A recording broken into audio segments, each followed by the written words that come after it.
Okay, good afternoon all, and thank you for joining us in this online briefing. My name is Mick Clifford, and I'm the Managing Director of Zenith Minerals. And today I'm joined by Peter Bird, who recently joined the Zenith board as a non-executive director. Today, we're here to provide a run-through on Zenith's current and planned activities. Peter will first of all give some details on his background and why he has joined the Zenith. I'll give a short 4-page presentation on the company's activities, and this will be followed by a short Q&A session. For reference, the presentation is a cut-down version of the investor presentation that was released to the ASX on the 5th of May this year. So anyone wanting to see some more details, I've referred to that presentation.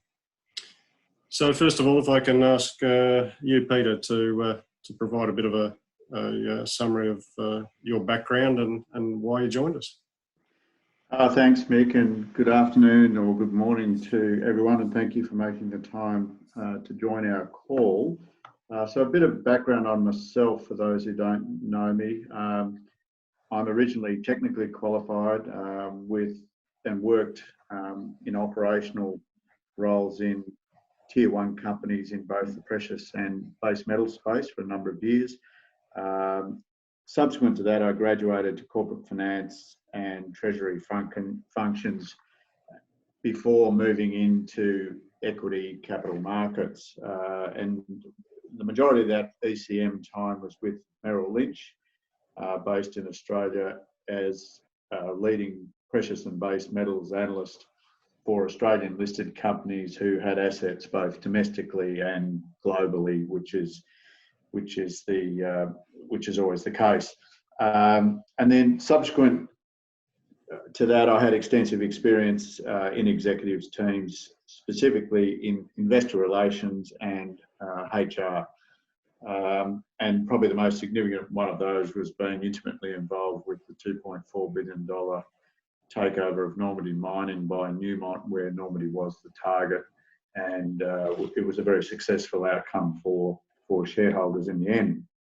And then really in the more recent past, I've been involved in small companies as an executive and managing director, predominantly with assets in the resources space offshore Australia, not onshore. So that's just a bit of background on myself. But once approached by Zenith Group, I was sort of immediately drawn to it for sort of 3 compelling reasons, I suppose, and you don't see this very often in smaller companies. I think firstly, the team that is currently in place, led by Mike Joyce and Mick Clifford, have a long history of being able to identify and secure really high quality early stage resource projects. I mean, they've done this many times before in previous companies.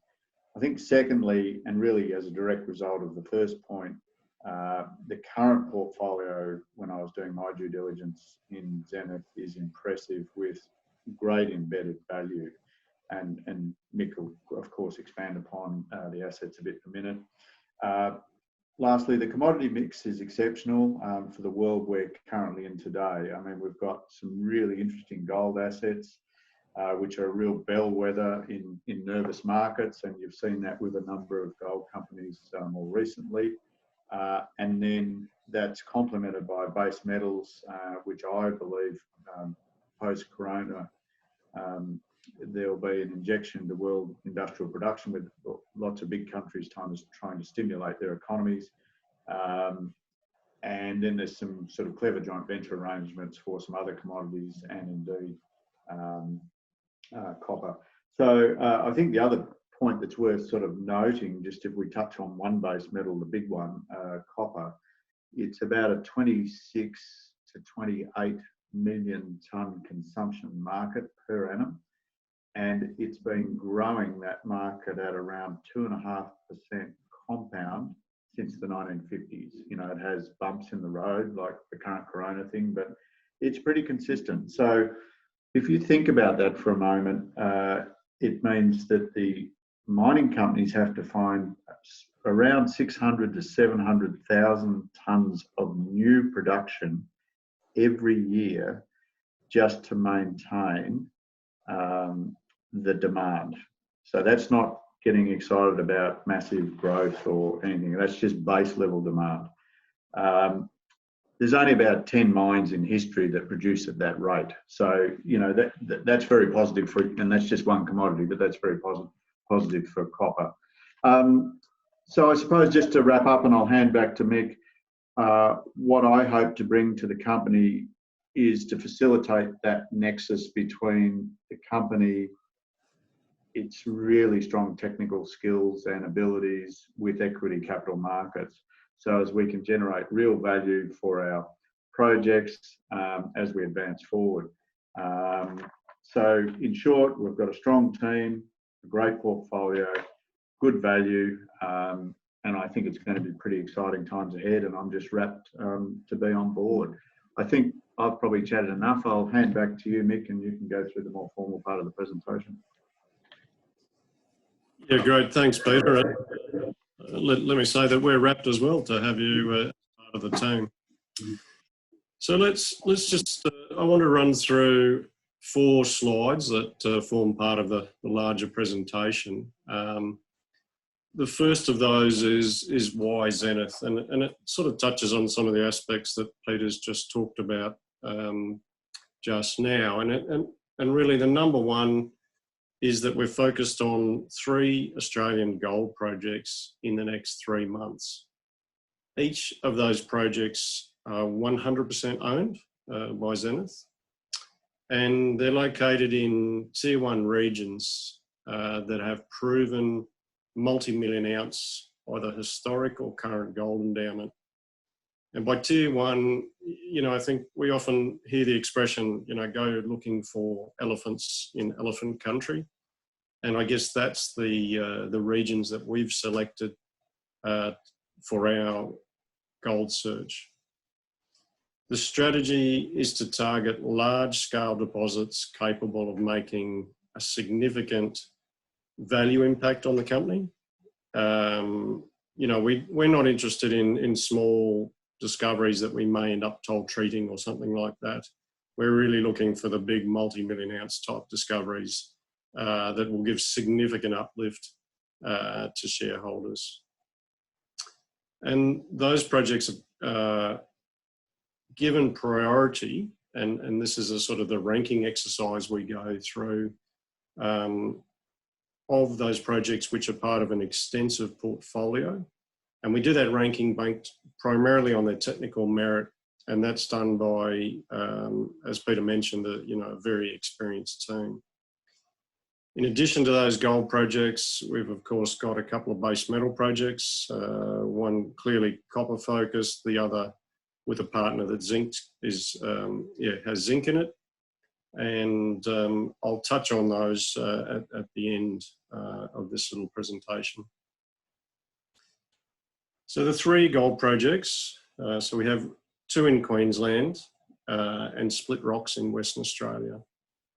So at Red Mountain in southeast Queensland, we have a maiden drill test underway, and the target there is a 1.2 kilometre long soil anomaly. The core of that anomaly has very, very, very high gold grades, and those grades are like those that are being commercially exploited at mines within the region. So the grades up to 2.2 grams per tonne. The next project that we're moving on to is called Flannigans. It's a new project that we only announced in the last month. And what we're seeing here is that cursory historic exploration in the last 32 years seems to have overlooked what is really an outstanding project that has very high grades at surface. Our team will be moving on to that project this month, and we expect results from our sampling to come in June, And if we can confirm some of those historic results, we're likely to elevate that very quickly to a drill target and be back out there drilling. And then the third project is a district scale play in Western Australia. It sits about halfway between Perth and Kalgoorlie. There's excellent endowment in this 10 million ounce region. We've got 18 kilometres of strike of the right sort of structures, the right sort of stratigraphy. And over the last couple of years, we've been pulling that apart, going through historic exploration activity, doing our own work. And we've outlined 12 high quality gold drill targets there. And in July, we're going to kick off with a program that will attest initially 5 of those targets. So on to then the base metals projects. We've got our Devlin Creek copper zinc project in Queensland. We have 100% owned as well, and this is a volcanogenic massive sulfide copper zinc play. We've got existing JORC resources, and we control over 50 kilometres of the prospective host rock sequence. And we've had a methodical approach to exploration in that belt. And we announced earlier this month some discovery of a new prospect, and that's been part of our systematic, or that's been turned up in our systematic program. And that's the Snook prospect, which has had some surface results return up to 7.58% copper.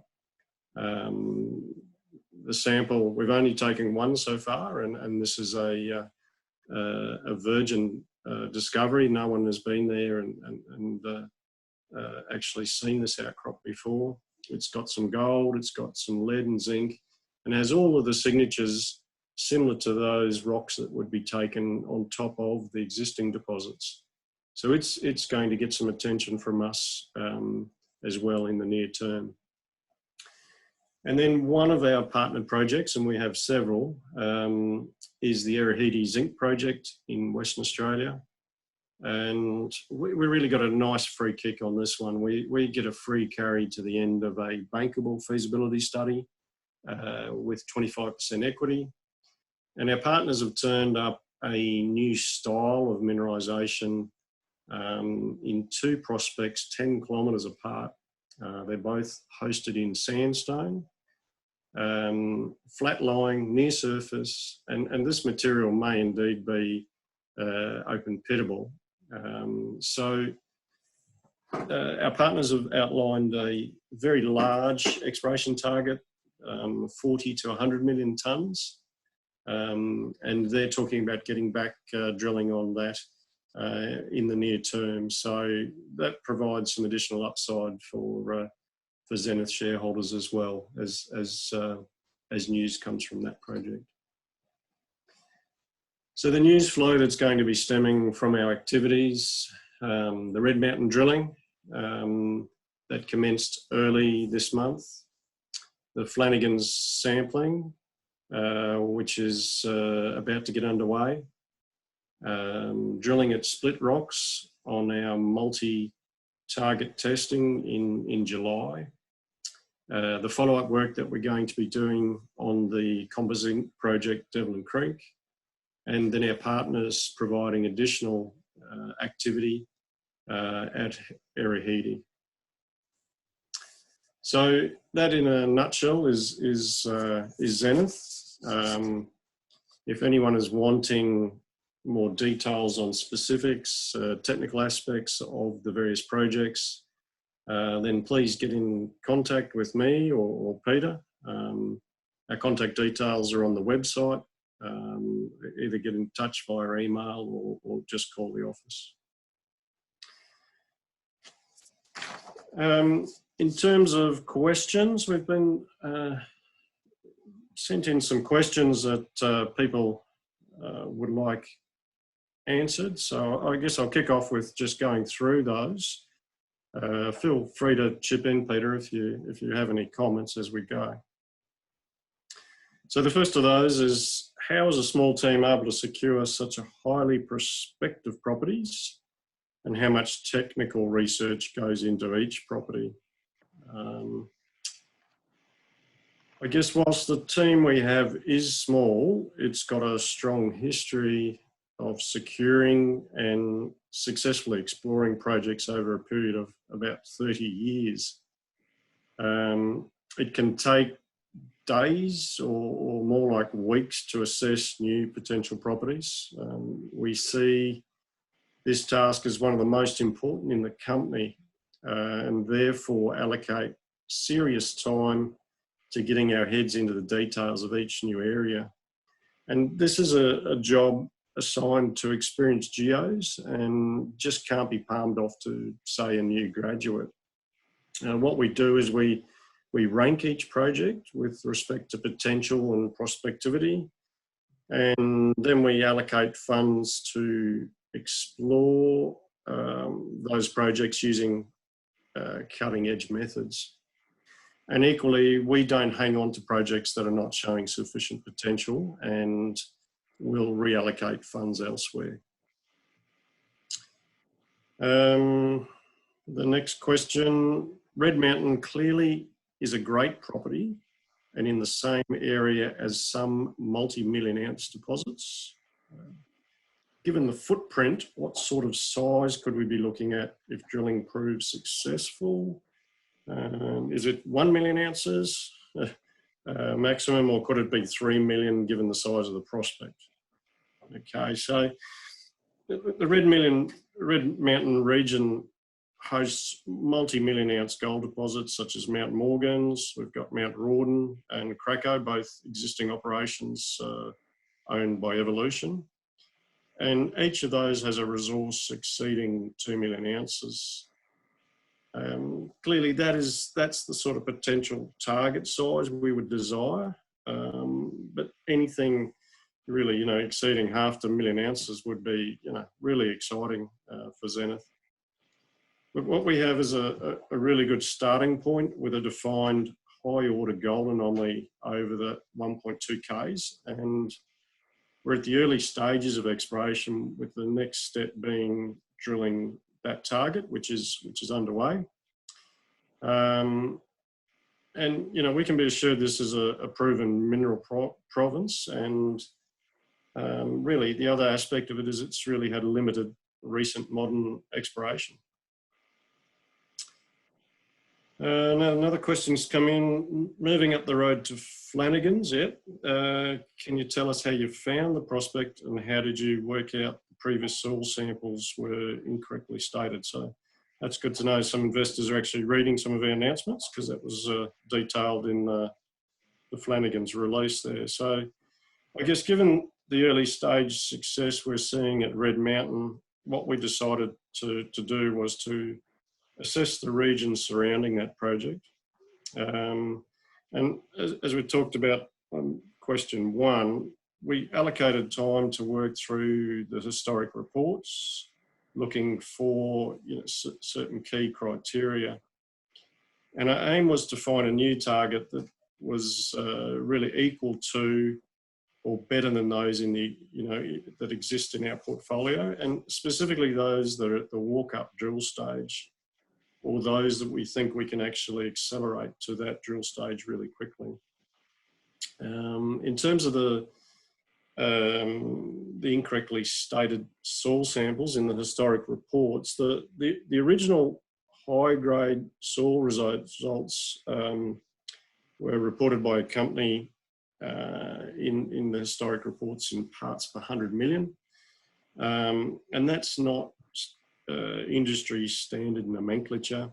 Recent explorers seem to have assumed that they were actually lower grades than reported, even though the text of that report mentions a peak soil result of 8 grams per tonne, and the appendix included original laboratory assay sheets in grams per tonne as well. So, really highly encouraging for us to secure this project. And there's a lead-on question from that's asked, have you ever seen such a high soil sample in other project or in any other project? I guess, first of all, we need to get out there and get our own sampling completed to confirm those grades. But it's pretty rare to be getting 8 grams per tonne gold soil results.